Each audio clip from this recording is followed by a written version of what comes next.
Okay, so we just finished with the engines, which would be the computers. So we're going on to the body frame, which would be the airframe in a regular airplane. So let's go over here and get the back side of it first, where it's hard to reach.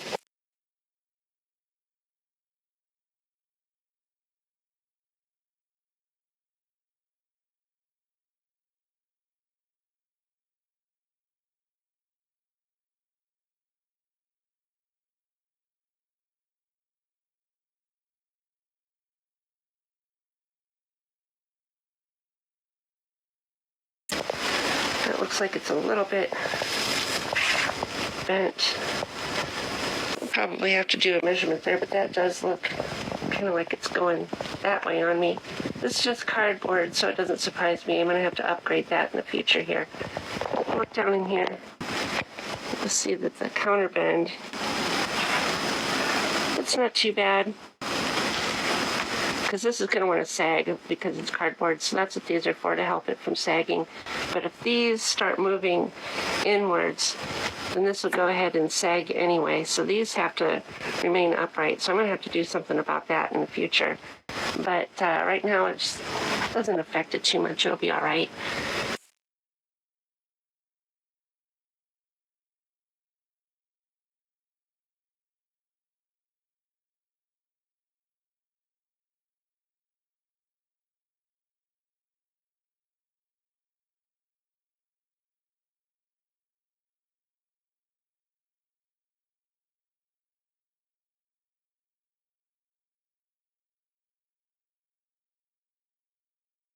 Next item on the list is the display mounting cage. So we're going to inspect the mounting cage joints and secure properly aligned, inspect the mounting flanges and fasteners, inspect wiring conduits, harnesses, and wire looms, inspect the display mounting brackets, flanges, and adapters for loose fasteners and misalignment, inspect the external stabilizing tape, and clean dust and dirt as necessary. Okay, so we'll check out the, we'll go back here to this side over here first. We'll check out the cage. As far back here as we can get and then work our way out. So this is the cage here. Everything looks nice and tight. This seems really good. Got the wires and the looms look pretty good. Got this.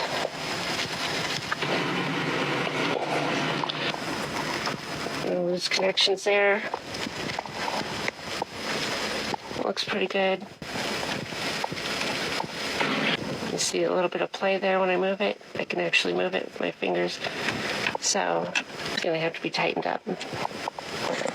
Okay, so I've got my ratchet here.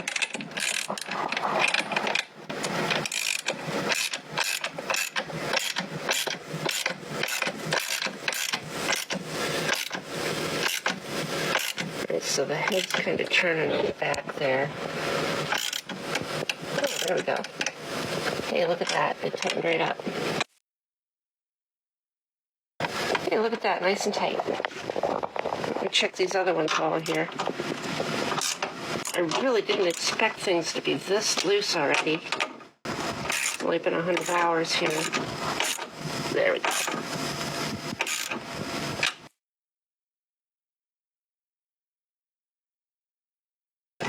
Oh, yeah. Looks like this needs to be done too. Sometimes it'll grab and then work out really nicely. Alright. The top one, I'm going to need a wrench for that. So let's just go ahead and move on. Alright, so this one doesn't look like it's going to grab. I'm going to have to get something else here to try to hold it in place.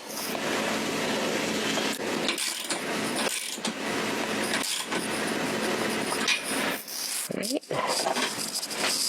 Let's try this other one.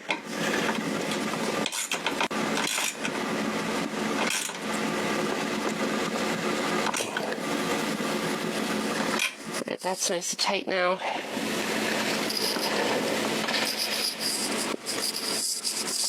And we'll go back here,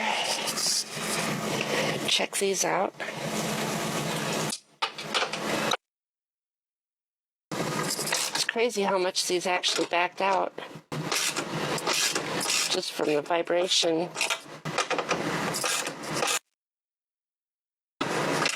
All right, so that looks good. All these over here seem secure. So we're missing this piece that goes from here to here. So let's go ahead and put that in. Okay, so the first thing I'm going to do is make sure that this is straight. And that looks really good right there.